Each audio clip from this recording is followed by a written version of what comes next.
ಇನ್ನು ಕೆಎನ್ ರಾಜಣ್ಣ ಅವರ ಪುತ್ರ ಸಿಎಂ ಡಿಕೆ ಶಿವಕುಮಾರ್ ಅವರನ್ನ ಭೇಟಿಯಾಗಿ ಮಾತುಕತೆ ನಡೆಸಿದ್ದಾರೆ.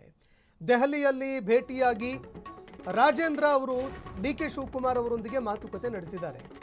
ಮಾಜಿ ಸಚಿವ ಕೆಎನ್ ರಾಜಣ್ಣ ಅವರ ಪುತ್ರ ಎಂಎಲ್ಸಿ ರಾಜೇಂದ್ರ ಅವರು ಡಿಕೆ ಶಿವಕುಮಾರ್ ಅವರನ್ನ ಭೇಟಿ ಮಾಡಿದ್ರು. ಸಿಎಂ ಡಿಕೆ ಶಿವಕುಮಾರ್ ಅವರ ಜೊತೆ ತೆರೆಮರೆಯಲ್ಲಿ ರಾಜಣ್ಣ ಅವರು ಸಂಧಾನಕ್ಕೆ ಮುಂದಾದ್ರ ಅನ್ನೋ ಪ್ರಶ್ನೆ. ಸಂಧಾನಕ್ಕೆ ಮುಂದಾಗ್ತಾ ಇದ್ದಾರಾ? ಡಿಕೆ ರಾಜಣ್ಣ ನಡುವೆ ಸಂಧಾನಕ್ಕೆ ರಾಜೇಂದ್ರ ಅವರು ಸೇತುವೆ ಆದ್ರ ಹಾಗಾದ್ರೆ ಹಲವಾರು ಬಾರಿ ಡಿಕೆ ಶಿವಕುಮಾರ್ ಅವರ ವಿರುದ್ಧ ಕೆಎನ್ ರಾಜಣ್ಣ ಅವರು ವಾಚಾಮಗೋಚವಾಗಿ ಮಾತನಾಡಿದ್ರು.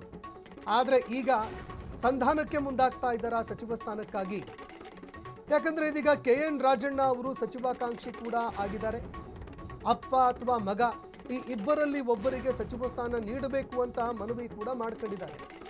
ಕೆಸಿ ವೇಣುಗೋಪಾಲ್ ಅವರನ್ನ ಭೇಟಿಯಾಗಿ ಕೆಎನ್ ರಾಜಣ್ಣ ಅವರ ಪುತ್ರ ರಾಜೇಂದ್ರ ಅವರು ಮಾತನಾಡಿದ್ದಾರೆ, ಮಾತುಕತೆ ನಡೆಸಿದ್ದಾರೆ, ಚರ್ಚೆ ಮಾಡಿದ್ದಾರೆ ಅನ್ನೋ ಮಾತುಗಳು ಕೇಳಿಬರ್ತಾ ಇದೆ.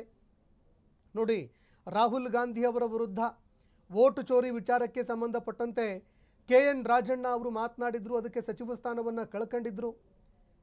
ಇದೀಗ ಮತ್ತೆ ಸಚಿವ ಸ್ಥಾನಕ್ಕಾಗಿ ಡಿಕೆ ಶಿವಕುಮಾರ್ ಅವರ ಜೊತೆ ತೆರೆಮರೆಯಲ್ಲಿ ಮಾತುಕತೆ ಸಂಧಾನಕ್ಕೆ ಮುಂದಾಗ್ತಾ ಇದ್ದಾರೆ ಅನ್ನೋ ಮಾತುಗಳು ಕೇಳಿಬರ್ತಾ ಇದೆ.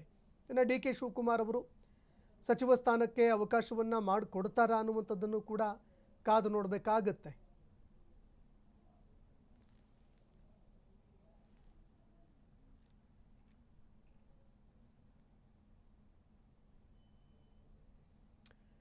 ಇನ್ನು ದೃಶ್ಯಾವಳಿಯಲ್ಲಿ ನೋಡ್ತಾ ಇದ್ದೀರಿ, ರಾಜೇಂದ್ರ ಅವರು ಡಿಕೆ ಶಿವಕುಮಾರ್ ಅವರನ್ನ ಭೇಟಿಯಾಗಿ ಮಾತುಕತೆ ನಡೆಸಿದ್ರು.